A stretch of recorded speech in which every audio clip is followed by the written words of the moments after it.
exist, or families exist, intergenerationally. I was having a conversation with, I want to anonymize this appropriately. I have a close friend whose parents I know very well, all of whom live in Los Angeles. And I was talking to the parents who live in a very well-to-do neighborhood in LA. And I was talking to them about their neighborhood. And they said, it's so annoying. This construction project they started down the street, they're trying to approve this large development, this housing apartment complex, 200 units.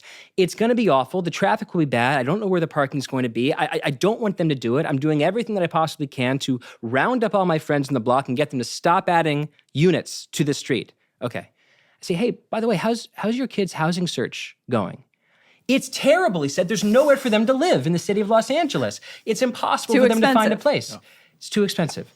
So if you ask him about housing... What did you say? Nothing, because he was serving me expensive wine. I didn't want to be rude. But deep down, I said, when I go on a podcast tour for my book Abundance, I'm going to properly anonymize this conversation. But when you think sort of within... I'm not trying to be too abstract here. But when you think within one generation, yes, within one generation, in terms of your housing values over the next 18 months, maybe the addition of more apartment units on your street will have something to do with the appreciation of your home. Maybe. But don't people want their friends to live near them? Don't people want their families to be able to afford a house where they live? Like, people pay education taxes even when they send their children to private schools. They pay into Social Security even when they're not retired.